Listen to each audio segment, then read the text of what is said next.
lagi bersama aku Mutiara Aulia Hussein di acara Gizi Sehatku.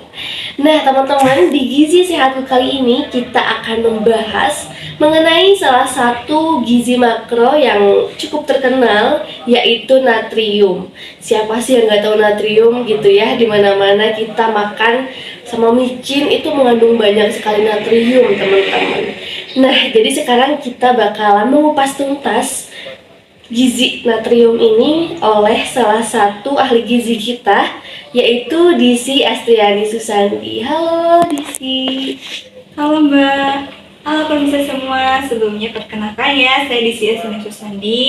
Saya di sini sebagai ahli gizi. Oke, Mbak Disi ya, gimana Mbak, sehat? Alhamdulillah baik Mbak. Oke, mungkin langsung aja ya teman-teman, karena kita terlalu penasaran mengenai natrium ini. Kita pengen tahu nih Mbak, sebenarnya natrium itu apa sih? Oke baik pemirsa, jadi natrium itu merupakan sebuah kation utama dalam cairan ekstraseluler di dalam tubuh kita nih. Nah, di dalam tubuh kita itu terdapat 35-40% natrium yang ada di dalam telapak tubuh. Nah, contohnya itu seperti ada di cairan saluran cerna, kemudian seperti di cairan empedu dan pankreas. Nah, di beberapa tadi ya itu mengandung banyak natrium nih Mbak ya.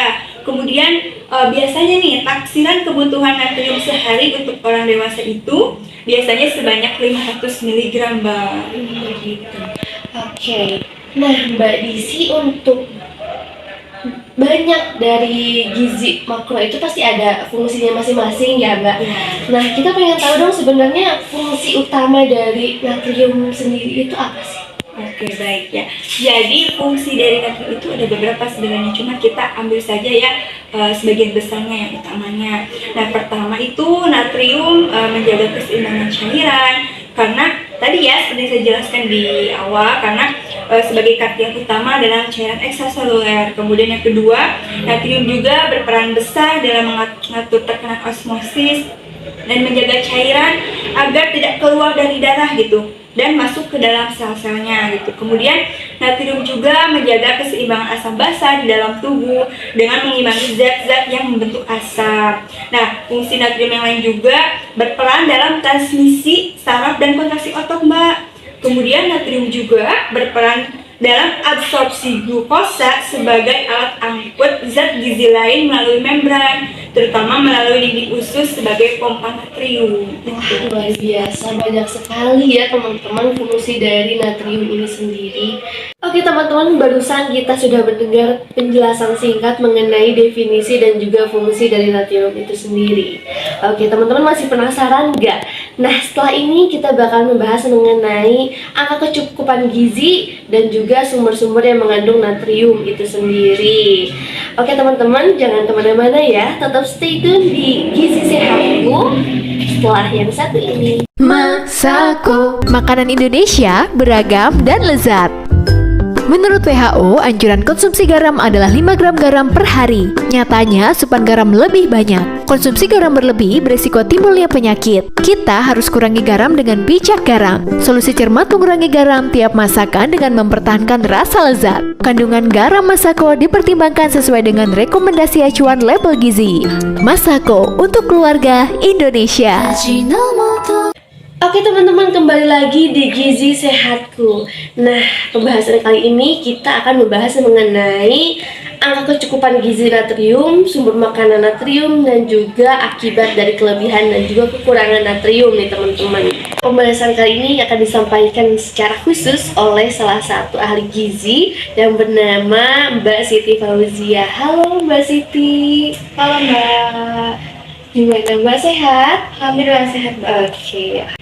Oke Mbak, langsung aja ya. Kita pengen tahu dong mengenai angka kecukupan gizi kita. Berapa sih yang harus kita konsumsi natrium ini untuk tubuh kita sendiri? Oke baik. Jadi untuk angka kecukupan gizi ini dibagi dalam 3 kategori ya. Bisa dilihat dalam tabel di sini ya. Yang pertama untuk anak-anak usia 6-9 tahun membutuhkan gizi natrium ini sebanyak 400 mg per hari. Lalu untuk kategori yang kedua yaitu untuk anak-anak usia 10 sampai 18 tahun itu membutuhkan natrium sebanyak 500 mg per hari. Dan untuk dewasa juga membutuhkan natrium sebanyak 500 mg per hari. Oke, nih setelah kita tahu nih ya teman-teman semua mengenai angka kecukupan gizi yang harus kita konsumsi. Nah, kita harus tahu dong makanan apa aja sih yang mengandung natrium khususnya gitu ya. Apa aja sih Mbak sebenarnya? Oke, baik. Jadi makanan sumber natrium ini banyak ya.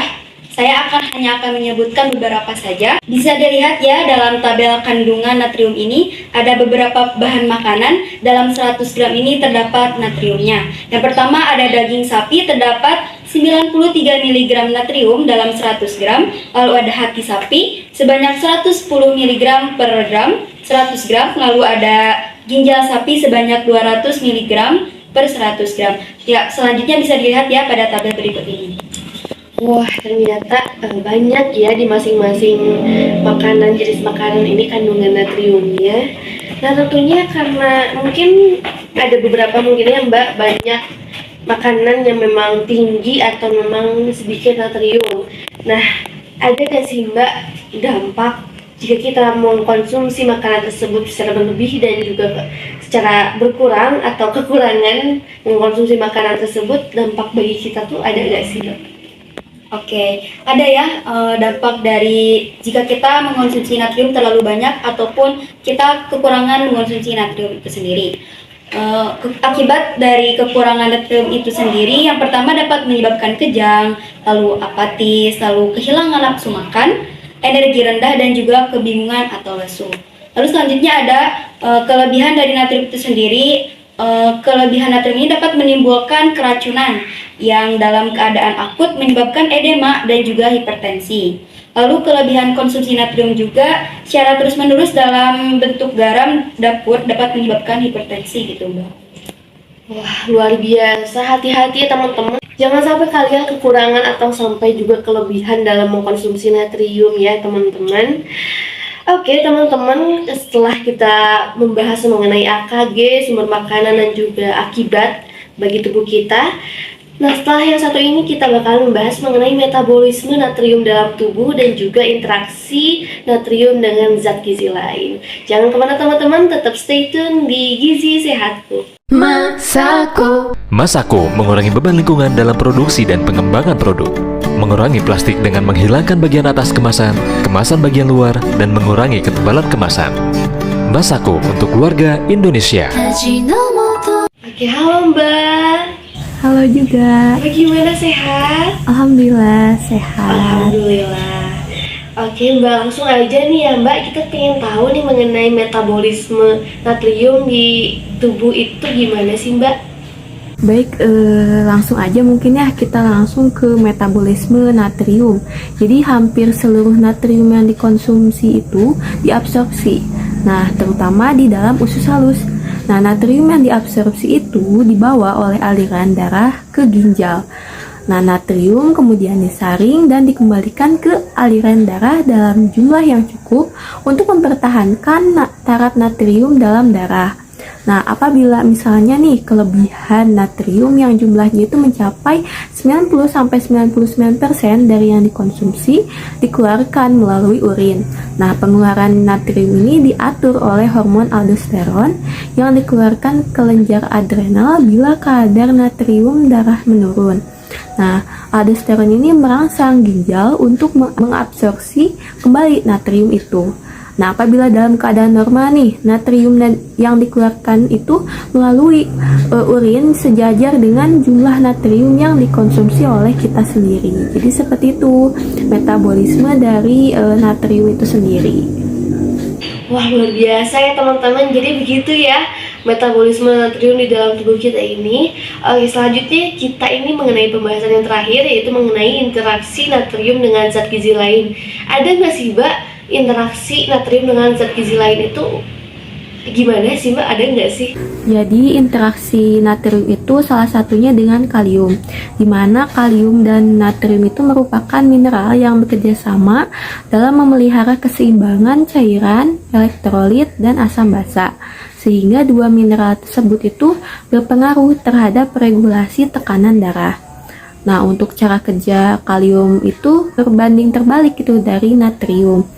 Nah, konsumsi tinggi kalium akan membuat konsentrasi di dalam cairan intraseluler itu meningkat, lalu menarik cairan ekstraseluler sehingga dapat menurunkan tekanan darah. Nah, ini kalium itu sendiri tugasnya untuk mengontrol cairan intrasel yang akan mencegah menumpuknya cairan dan juga natrium di dalam sel. Nah, kita tahu ginjal sendiri itu merupakan regulator kalium di dalam tubuh yang mengontrol kadarnya itu tetap di dalam darah dengan menjaga ekskresinya. Nah, untuk tingginya kadar kalium dapat menyebabkan ekskresi natrium meningkat. Nah, sehingga volume darah dan tekanan darah itu menurun. Jadi itulah interaksi natrium dengan kalium itu sendiri. Oke, terima kasih Mbak Fitri atas penjelasannya. Sehat selalu Mbak, selamat beraktivitas. Terima kasih. Oke nih teman-teman, dari awal sampai akhir kita sudah mengetahui ya mengenai informasi mengenai natrium itu sendiri, dari penjelasan, definisi, sumber makanan, apalagi dan lain sebagainya. Oke teman-teman, tetap jaga kesehatan, kurangi asupan natrium, dan tetap stay tune di acara Gizi Sehatku di setiap hari Rabu di Trans TV. Saya Mutiara Awe Hussein, pamit undur diri. Dadah.